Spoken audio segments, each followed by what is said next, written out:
So, viewers, make sure you like, comment, and subscribe to Chat with Venki.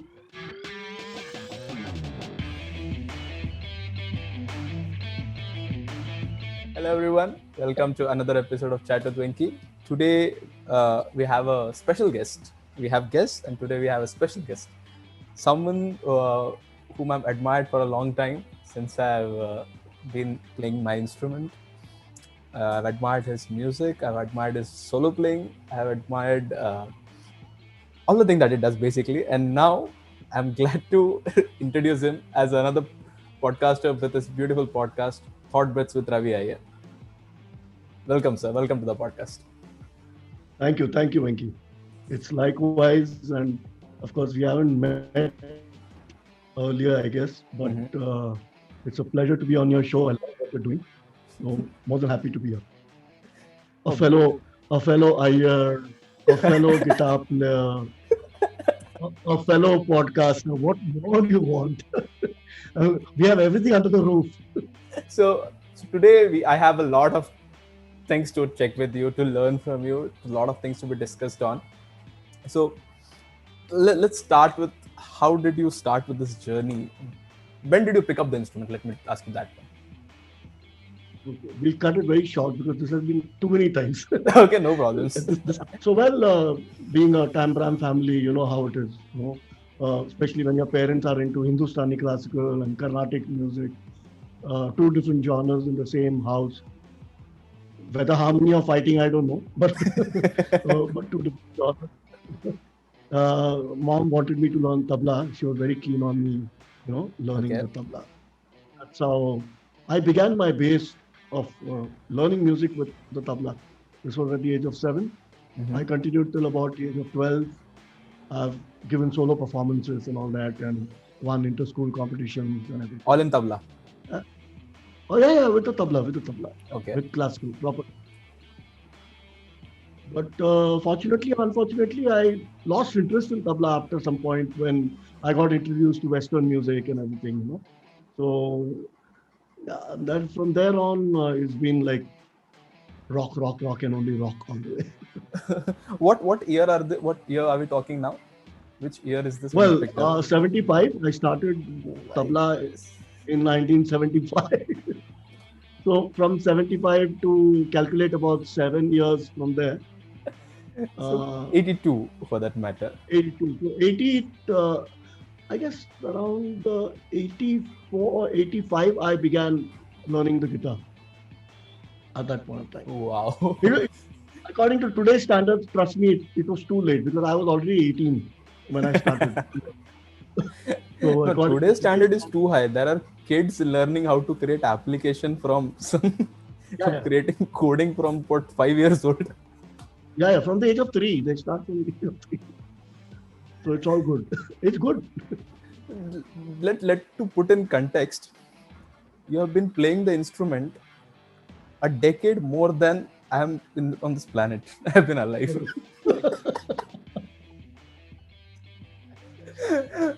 But that's how it's been. When I started picking up, and I picked up the instrument, I was playing violin also, and Okay. But Carnatic or? Carnatic violin. So there was always that Carnatic influence on my playing. So Right. then I started looking, okay, who else plays like this? Of course, Right. your name came up. Then there was Carnatic's John Anthony, the late Mr. John Anthony was there. Then Baiju Dharmajan from Mother Jane. So there were few people who were doing this. So I used to always follow you people. Whatever you guys were doing, whenever you posted something, me and my band, I used to find out, okay, Draviar has got a new track, let's listen to that. So we used to hang out and listen to it. Okay. But with your permission, can I ask you how were you relating your Carnatic violin playing to each of us playing the guitar? And to be honest, by the time when I was playing, I was too young also. Like I started at the age of 8. Violin and guitar both. We had a deal with my father. He wanted me to learn violin. I wanted to learn guitar. He said either you learn both or you don't learn anything. I was like, okay, let me learn both. So I started, but I liked it. But my love towards the instrument was more towards the guitar. The reason being, of course, violin is also a very tough instrument. Let's be honest. You were trying to find a getaway of Carnatic music through guitar or something. Yes, yes. And but Probably that must have been. that to be honest, like that's one way to put it. But I love Carnatic music. I used to love all the I used to listen to all the classical songs one, and Correct. the way they sang and the way I was trying to play there was huge difference. So Yeah. when that feel was coming out of the instrument so seamlessly for you people when you played it, so that attracted me a lot. Oh, wow. Like for example, when you move from say a Shankarabharanam to a Charukeshi, that flat six comes into the picture.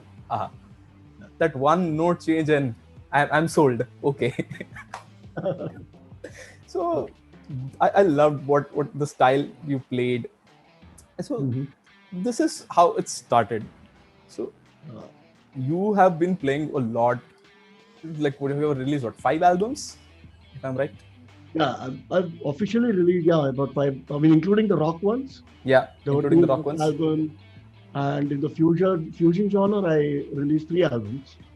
So 5, and many singles in between. Singles, your singles is altogether a separate topic, because every single of yours has some kind of story to it. True. But there are a few that I love a lot. Those are my favorites. Not being disrespectful to other singles that you have released, just as a in pure Tamil or near Virupam. Right. Just a personal favorite, rather. Just a personal favorite. But in this from you started on 84 and your journey is going so long. Yeah. You ventured into a lot into performance also. When did your band life start? At what age? What year are we talking about? Yeah, the band life started actually. I was in my, I think the last year I did my BSc, and I was in my 3rd year by the time the band kicked off. So my first band I formed was called Witch Hammer, and we used to only play metal at that point of time. So our repertoire would be like Megadeth, Metallica, Iron Maiden, Wow. Black Sabbath. Wow. These are the bands that we used to cover, and we had some fabulous shows and concerts that time. Unbelievable. Constant headbanging on stage and long hair and everything. Oh, you had a long hair also. Yeah, very long hair. And we've had our time those days. Of course, there are, compared to what's happening today, there's a marked difference between the kind of rock concert that used to happen then. In fact, you wouldn't find women going to rock concerts at that time. It used to be considered as taboo. Going to a rock concert was considered as taboo for women and people from the women's family. So it used to be quite different, and there used to be only guys, and the ratio would be probably maybe 1:10. There's like 9 boys and 1 girl. Wow. That would have been, in fact, worse than that, I would say. But to be honest, even in today's terms, if we see, it's not changed that much. Maybe not a 9:1, but maybe 7:3 probably. It has changed. I find so many women going for concerts now. Whatever, whether it's a small concert or a big concert, the number of women attending are far more. It's almost equal, I would say. In a metal concert, or you're saying in like a regular band performance or a pop concert? Any concert. I'm talking about even a club. You talk about a club concert. You talk about. See, I'm not referring to a metal concert as such. Metal is got its own audiences and it's got its own niche segment. So let's not get into that, because then that gets into another topic. True. Because it's a lot of things about, a lot of many aspects which one needs to consider when it comes to anyway. But yeah, this was the scene at that point of time, and I'd like to tell you one incident that, I mean, the way we should struggle to rehearse, no, Venkat. Can I call you Venkat or Venki? What do you prefer? Anything is fine. Hello, Venki for this show. Yeah. So it, we had a hard time finding a place. I can't tell you the amount of trouble we used to have. Like we have hired somebody's house, like a room. We used to pay rent to him. We have hired terraces. And the worst of all, we had hired a garage in Bangalore. It was a bike repairing garage. And the entire band, we used to rehearse in that garage after the garage work used to get over. So what we used to do, we used to shift the bikes outside. We used to assemble the drum kit. We used to connect our guitars and the amplifier, do our rehearsal over there. After the rehearsal, pack up everything, put the drum kit back in the case on top, and get the bikes inside. Can you beat that? Wow. And you are paying for the place also. And we are paying for the place as well. And it was a garage, it was a bike garage in Bandra on Hill Road. And we continued that way for many days. And then I remember clearly there was a robbery there. And the drummer's pedal got robbed. A couple of equipment got robbed from the garage. We had to file a police complaint and everything. And again, we were with no place to rehearse. So when I look at the number of jam rooms that have come up now, I mean, it's such a fantastic thing which is happening now where, a band doesn't need to even think twice to decide to get together and go and, practice. Of course, distances, maybe somebody must be staying far or whatever. I'm not talking about that. But I'm saying there is a ready studio for you to practice. It's a assembled drum kit, amplifiers, cables, exactly. AC, everything. Exactly. It's a blessing. It's a boon for this generation, and I think everybody should respect and regard that whole business of a jam room today, because you have no idea what we people have gone through. You have no idea. It's like we used to have tension every day. Tomorrow where will we rehearse? Wow. It was that bad. And I can't tell you the number of practice places we have changed every month, because what used to happen is obviously arrangements like these can't be permanent, right? When some other issue would come up, then they'll say, "Nee, abhi aaj se tumko band karna padega," and then again start hunting for another place. Oh, it was terrible. But imagine with all that, we were all over the place. We did some fantastic concerts, and I mean, touch wood, one of the best times we had ever in my life. What if I ask you to recall one memory from Witchhammer? What would you be? What would be the best memory from I would Witchhammer? definitely remember the Live Eye concert which we played in Mudai. Okay. In spite of not winning the previous year. Okay. We took part in the previous year. We did not win. We came, I think, third or fourth. But what happened was, during that year, we played so many concerts and so much of media coverage and everything. And the next year, we were called to headline at IIT. I have a story for you. This happened. I was talking to my last guest, Scrat, Mr. Sriram from Scrat. He was telling this story. In 2008, the bands, right. the Scrat was competing in Mudai. And there were around 81 bands that were competing in that year. Scrat came 81st. Right. Out of 81, they were 81st. And their other band, with Janu Chandar, they came 80th. So it was there. Okay. 8 years down the line, 2016, they are headlining. They never came after a year. So this is from 2008 to 2016. Scrat headlined Mudai, and he was laughing about it. I was like, okay, great, but that's how it is. But this raises to an important question. I want to know your opinion on that. What do you think of these band competitions that are happening? Well, you mean everywhere? Everywhere.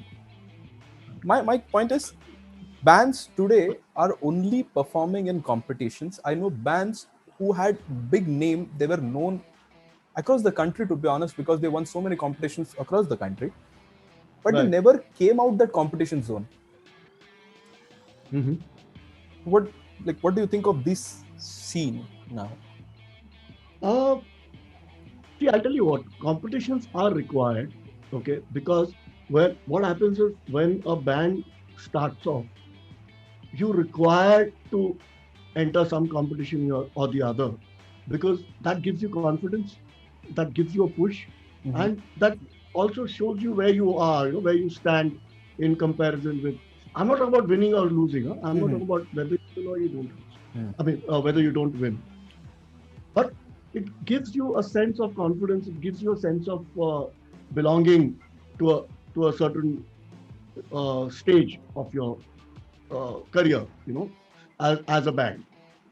So that is definitely required. You need to play that. But coming to the second part of your question, what you raised, Mm. see, Venki, you must realize now what has happened is there are too many bands. Okay, there are too many bands. I'll tell you very honestly, the days when we used to be performing, there were only five bands. There were only five bands all over the city. You understand? So things were very different. It was like and still there was competition, even though there were five, because each one was absolutely kick-ass. You know, each band was kick-ass. So there's no like substandard. Everyone was up there. But of course, it was very less. Now what has happened is too much of volume. There are too many bands.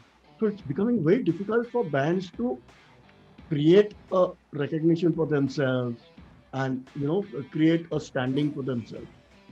So as you said, some bands probably may look at competitions as the only way to kind of show their presence everywhere. And it gets into a vicious circle where probably they might start enjoying it as well, But because they're getting to play in different cities, they're hmm, getting to play to different audiences. You understand? So otherwise, what will happen once you become okay, you're above the band competition level. After that, what happens? You're going to be playing in clubs. You're true, going to be playing in pubs and clubs. You will get some corporate shows to play, right? and once a while there'll be like a property concerts. Hmm. You know, like how you have the Independence Rock or Hmm. whatever it is. Hmm. So that's about it. But So well, like yeah, as an independent artist, like you've been in bands also, what do you yeah, think would be the epitome of, like, as an if I ask a singer, he'll say yeah, sometime at some point of time I'd like to be signed up by a record label, let my right. song come out. But as an No, the indie singer or artist, the band? Is he talking about himself or the band? let I'm talking about a singer here, okay. Okay. But in this perspective, if I talk about a band, what should be their, like, what's the best that a band can achieve in that aspect? This is only, right, a club performances. Probably you will get your songs reached out to the country probably while performances, and you're expecting ticket sales. Probably like a Hard Rock Cafe, you will get gate charge. Correct. That's all. There's nothing wrong in that. That's the way it is. Hmm. That's the way things are. And then at some point of time, probably okay, fine. You get bigger. You're maybe globally known. Hmm. As a band, whatever. Then the ladder can keep rising up. Hmm. I don't deny that. There's Hmm. always a next step from wherever you are. Hmm. But I have one very important thing to say. Hmm. One is a band should realize that a band is known as a band. Okay, this one should not forget. And that is where all the problems start. Because the moment any one of them starts feeling that this band is doing good only because I am there, if anybody going to feel that way, then that's the step to decline.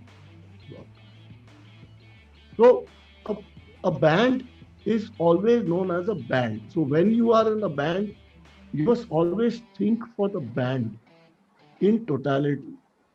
A band can never be known as an individual, and an individual can never be known as a band. Hmm. So it's very important that one has to be very clear that if you're a band, you go as a band. You don't go by XYZ, who are the members of that band. You understand? So I get your point. only then, and only then will that band gradually have a very steep, rising curve in their career and in getting their song right. I'm sorry, their sound right. Reaching out to the right audiences and getting that credibility. This makes a lot of sense what So you're saying, because in current scenario, like you said, there are a lot of bands, there are a hell lot of bands, but yeah, there are 50 bands with 10 members. There are 10 people in 50 different bands. correct. And this, So see now, just now, 2 minutes back, you said that the singer said that his next step is to be signed up by a record label. And right? I asked you, is it for the singer or is it for the band? That's, but that is true. The singer will never deny. Exactly. So who wants to get signed up? The singer wants to get signed up, or the band? The singer wants to get signed up, more or less. That's it. And why is he in the band? That's a interesting point. Like, but this raises another question. The individuality of a member in a band. Like, as a lead guitarist, the guy has that maybe a 15-20 second window in a 5 minute song where he's in a show-off mode. For the entire song, he's the backbone. He's supporting the song. He's maintaining the riff. He's maintaining the feel, everything. But that solo is where he's shining. Every band member at some point wants to get out his uniqueness in that band as well. They try to put in a role. They try to put in a solo. The singer, of course, is the frontman of the band. The band has... he sings. Of course, he's the face of the band. But later on... He thinks. Yeah. But doesn't that undermine the whole point of a band? Like, because... But you're answering your own question. You just said that he thinks that he is the face of the band. Right. But let me put it in a different way then. It's not that... Is it possible to not have that unique thought in a band? Like, this is my time to shine, for that matter. Like, being a guitarist, if I'm playing in a song, that 20 seconds, I am looking for the 20-second, okay, now look at me. This is my solo. That inherently doesn't that go into the point like, okay, this is my time. Now, instead of thinking of the band as a whole, the member thinks of himself only. But that's what I'm wondering. Why do you need to think like that? That's what I said. No, first I started with what did I start with? I started with saying that band. Right. A band is a band. And a band comprises of 3 members, 4 members, 5 members, whatever.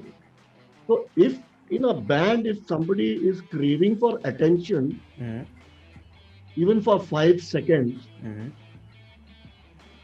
it's of no use. Oh. It's of no use. Then don't call yourself a band. Okay. Call yourself as collaborators. You're collaborating with others. Okay. You're collaborating with others and then you want to shine for that 5 seconds. Makes sense. But then you're not a band. You're just collaborating together. You're making one song, probably. Then you shine. Then it's your stage. You're collaborating with others. You need your space. You give him his space. You give him his space. Everybody gives everybody a space. Everybody's collaborating and they're performing. So everybody gets their shining part. Right. But when you're going, do you want to shine in front of your mom and dad?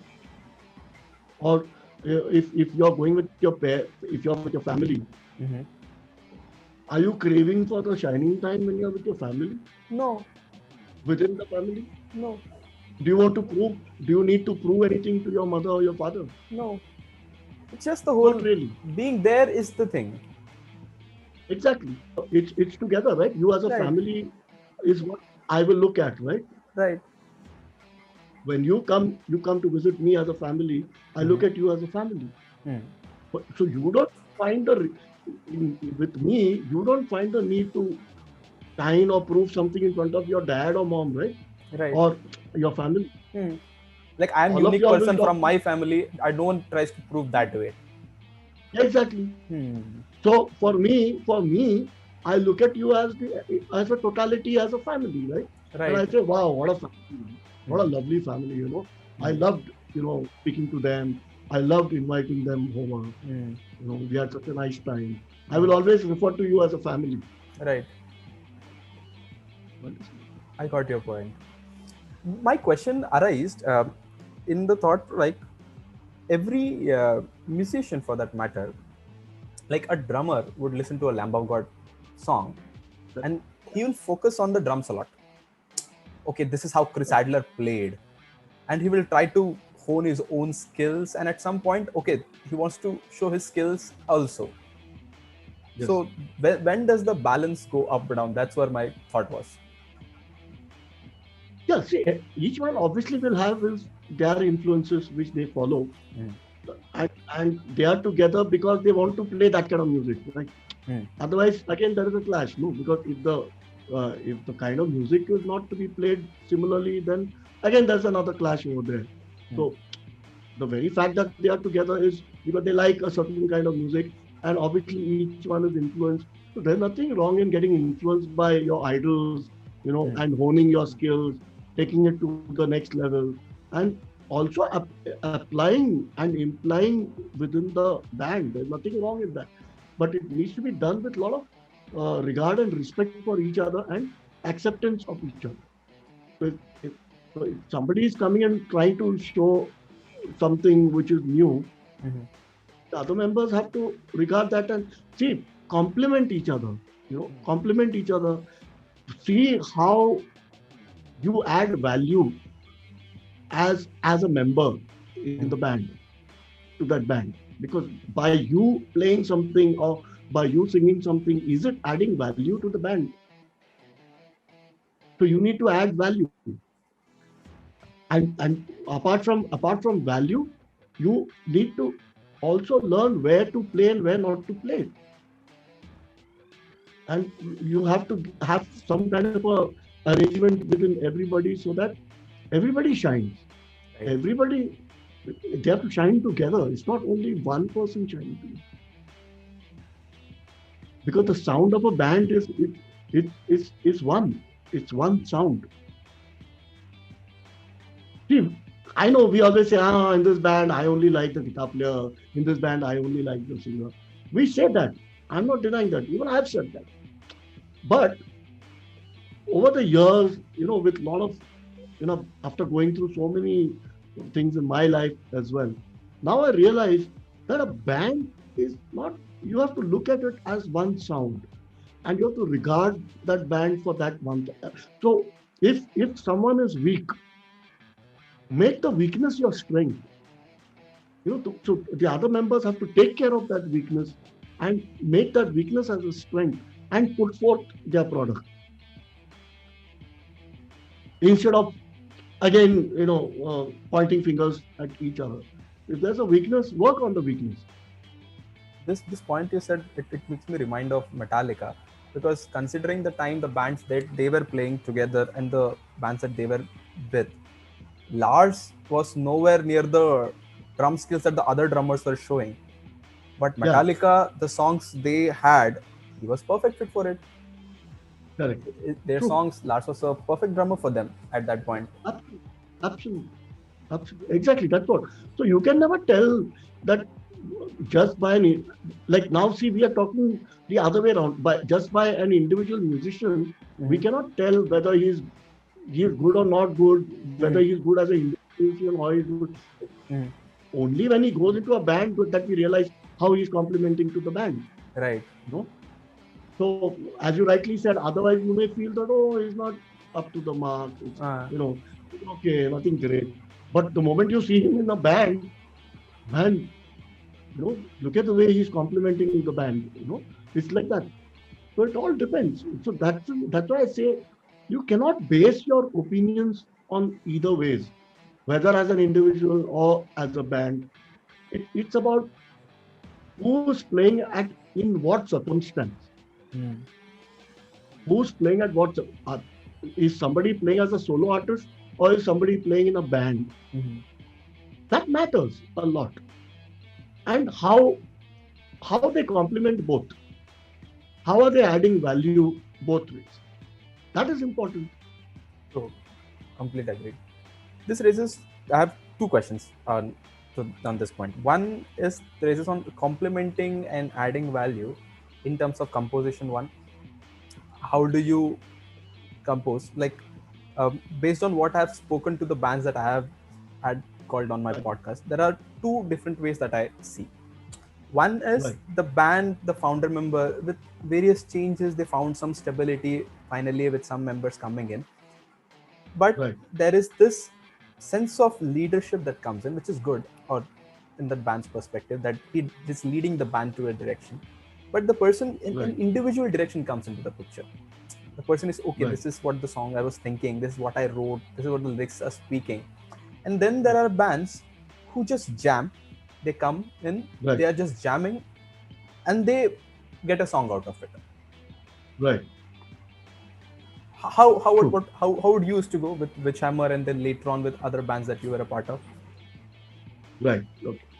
So see, what happens is in terms of composing, like if there are, I'm talking a band scenario. Right.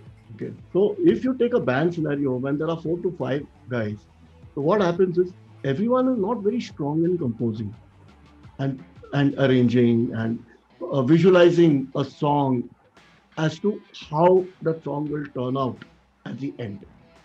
The problem is visualizing. The problem is not lack of composing. Problem is not the lack of composing. The problem is the lack of trying to foresee a song in totality. Okay, now, for example, now today, if I just come and play you a small riff, Mm-hmm. and I'll tell you, I want to convert this into a song of Mm-hmm. so and so type of a genre, Mm-hmm. funk. I want to do like I want to convert it into a funk thing, with horns playing and blah blah blah blah. Mm-hmm. So, so you may or may not be able to visualize the end. Okay.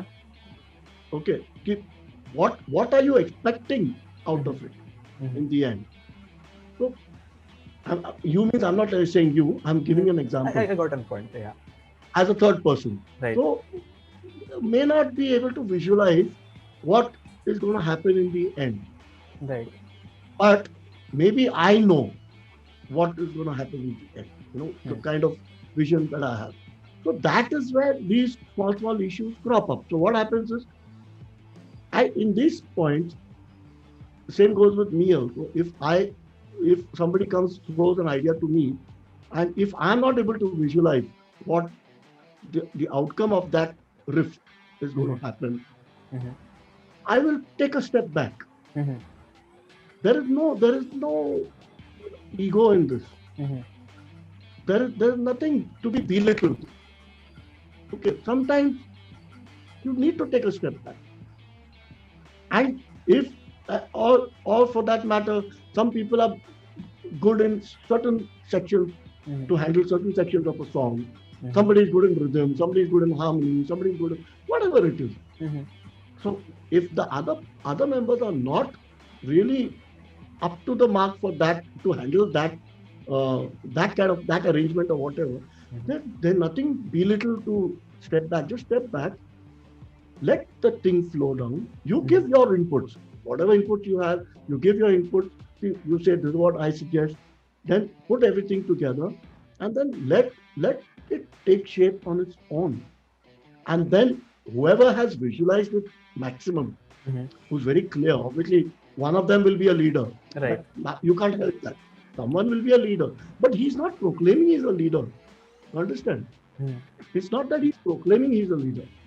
He's just saying, look, I know what the end picture is going to be. So what is wrong in that? That doesn't mean that he's trying to take the upper hand, or Ah. he's trying. It doesn't mean that at all. It is just that he know. Do you know? If he knows, do you know what he knows? No, one can know what the other person knows. I may not know what he knows. You know. So where is the need to argue and get into? Where is the need to manifest feelings? Just wait. Let the whole song shape up. If he's very confident, what sound he's looking at, and if he feels that if this sound is good for the band, Mm-hmm. and after it starts shaping up, and if everybody agrees to it, well and good, nothing wrong in that.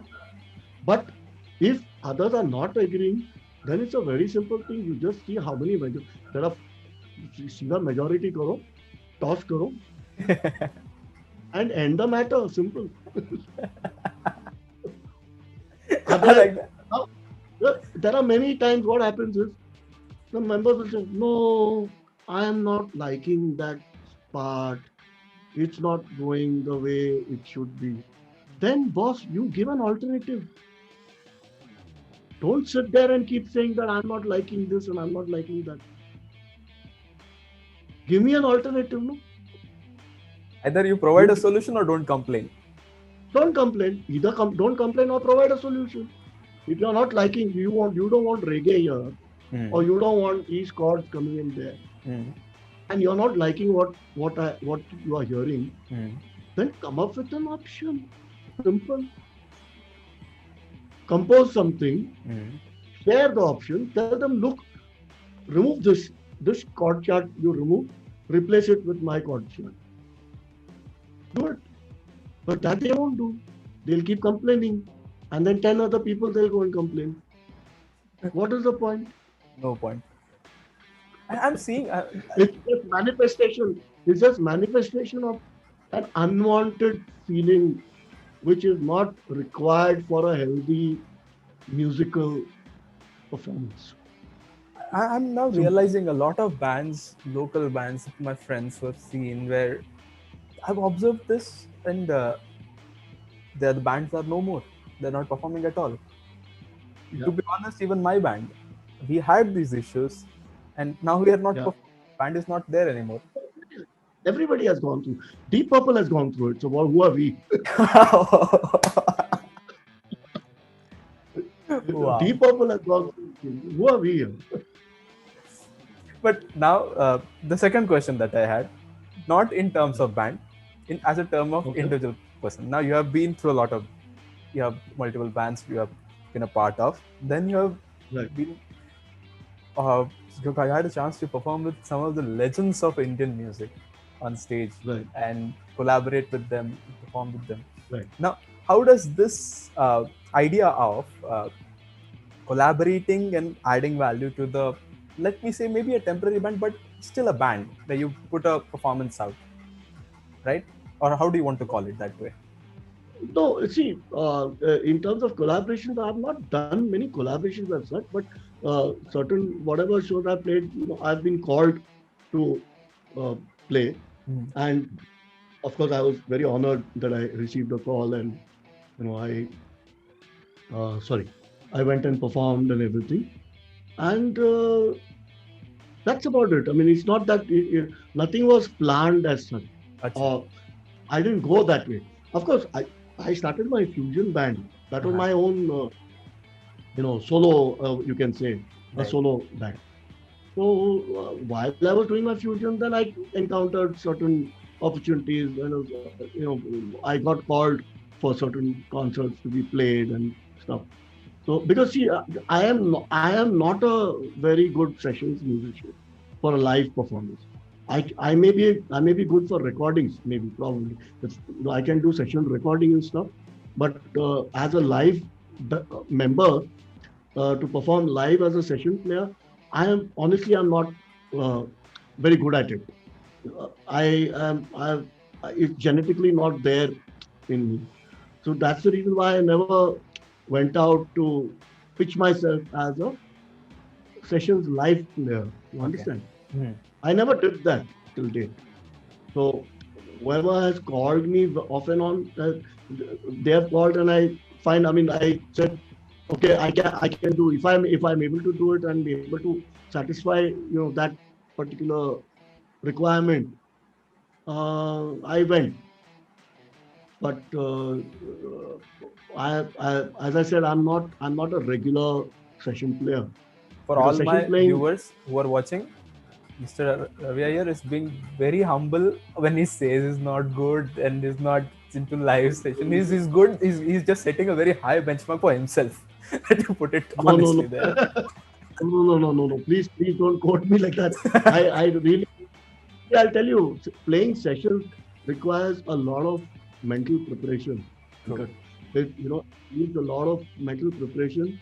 It requires a lot of a different kind of work on your mind rather than your playing. You understand? So it's not so easy to be a sessions player. And today's times, because there are so many bands, so many artists, so much of requirement is there. So obviously there'll be a lot of insecurities, and people will have their own, they'll cling on to their own success stories and whatever it is. But trust me, being to be a session player is not easy at all. There's lots more. It's not only about the playing. Playing is another story. Playing is another issue. But it's apart from playing, there is a lot of other things that you have to learn, and you need to learn to cope up with to be a successful, sessions player. So it's not easy at all. Trust me. And I that is one area I have never been able to overcome that weakness of mine. So I mean, then I gave up for that. Now this is you're saying in live point, like when you're performing live with a band or like a session member for a I'm collaborator. not playing for others and playing Yeah. for other. Yeah, But I'm talking about that. what about in studio? Uh, how is that different? Of course. It's the same thing. Even in going to studios and everything, it's almost similar. It's a similar thing. But I am okay to do a studio recording rather than a live Live concert. record. Like, Because for me, what happens is, for live performance, I'm very anal about what kind of live performances I want to do. okay. So that's always been there with me. So I'm very, very, very focused about the kind of shows that I want to do, the kind of music I want to do. I'm talking about live. So I'm not able to. I don't want to use the word compromise, but I'm not able to adjust with other styles, other genres, because as far as live, I'm talking live. Yeah. Recording, I don't mind. If something comes apart from what I do, I don't mind, of course, doing it and stuff. Because that's just for that moment, and it's done and gone and over with. Now I want to take like it might be sounding a little fanboy, but I want to know the whole thought behind Ravi Air Fusion and Raga Punch and all the things that are you doing now, because every time you come out with a track, that is definitely like me as a listener, I don't only look at what techniques and what this is going. I look for that one note which moves me. So that what are different chord that will touch me in a different way, maybe for that specific bridge section. Your sound had always had a different impact on me, especially after Ravi Air Fusion started. So could you please elaborate a bit on Ravi Air Fusion? Right. So, see, the fusion thing started. In fact, I had done my first album, which was called Rocking Ragas. This was released through Raga to Rock magazine. This was around 2001 or 2, I think, around that. There, I mean, all my songs were rag based and stuff. Influences from. See, I'm not classically trained. I have not trained myself in Hindustani or nothing.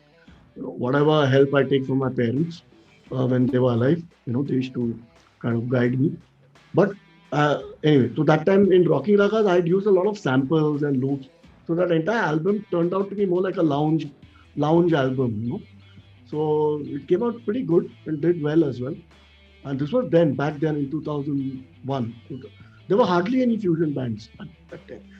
Fusion, what happened, when I started my fusion outfit, there were very less fusion bands, and those were there were right on top, you know. And there was no one in the middle level or the lower level. So I had I was somewhere floating between the lower to the middle level kind of a thing, and I was floating around there. But it was good fun because no one else was there, and it was a completely unique sound, a new sound totally. I had my lineup with the tabla. Rupak used to play with me, and Krishnan, who plays Mridangam, uh, he used to play with me, and it was like more like a trio. And then I used to collaborate with others. So, like I had an arrangement in such a way that it can be a 3-member band going into like a 8 or 10 member band. It can be expanded. So it was all very flexible. And the fusion that I had in mind is always it's more melodic and rhythmic, and I would say more on an experimental basis. Where see, I don't like typecasting anything. It has always been in me. I don't like typicality. So and I don't like to copy or ape anything also. So it's always I try to find a bridge where find a blend rather. I'll always try to find a blend where everything has those influences, but kind of you can't really pinpoint anything. So I like to be in that space, and that's how I started this whole thing. Where first I did Bends, that album. It was a live album, by the way, and I have Oh, done 2 live albums. It was a completely live album. Bends was completely live. Nothing. It was all the what we played on stage. Nobody had released live albums at that time when I had done 2, even in my earlier band, the Paravayu band, which I mhm, formed after Vayu. mhm. We released an album called Soul Alive. Even that was a live album completely. So I've done, because my dream was always to release live. I love live albums. Even the yesteryears, like the California Jam of Deep Purple Ah, and the live albums of Scorpions. I love listening to all that. So with that conversation with the crowd and everything. So I always had this dream of releasing live albums. So I did release 2 of them. Ben's was live as well. After that, Ben's got nominated for GMA Awards mhm. for the best music album, and I didn't get the award though, but it was nominated. And after that, I did Raga Punch, which was a studio album. Studio means it was done in my house, in my bedroom. The entire album was done in my bedroom, It and was covered by that Rolling Stone as well, right? Roland. Raga Punch was covered by which magazine? I saw no, the there were article. Raga Punch was there were a couple of magazines which had covered. I don't remember. I think Time Out had covered once. Time Out Mhm. also had covered, and I think which Rolling was that? Stones. I saw it on Rolling Stones probably. Rolling Stones. I think there was one Uh, article. Hindustan Times covered when Benz was launched. A lot of press releases were there. And in Raga Punch won the best recorded and the best mixed and mastered album. It won the award at Palm Expo at IRAA Awards. Yeah. wow. And that like So that was. you're giving me goals because at some point I this is I'm not saying like what uh, is this. I don't know how to put it, but at some point I'd like to do that. Let me put it that way. Yeah, Get my own sound. Like I correct. have sounds in my head. Okay, I play a chord. Okay, this is how it should go. Like maybe we can go in such kind of feel later on. Correct. Of course. Yeah, yeah, I can imagine. Yes. No, then you should just put it down and go for it. I mean, what's stopping you? If you have anything in mind, just do it. Because the problem is when we start waiting, Mhm. moment you start procrastinating, then it never gets done. So if you have something in mind, just put it down and get it over with. So then that will help you to take the next step. You know what I mean? So it's always good to, what is that saying? Kal kare so आज aaj. कर फिर सो अब. Then there is another saying, contradicting saying, sabar ka phal meetha hota hai. Oh yeah. Oh, yeah. Good one. I uh, I had a physics teacher who had a contradicting for this also. And he used to say, never believe in sabar ka phal meetha hota hai. He had a saying, sabar ka phal kabar mein milta hai.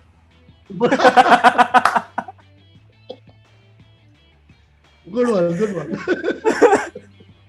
So such things are so fun.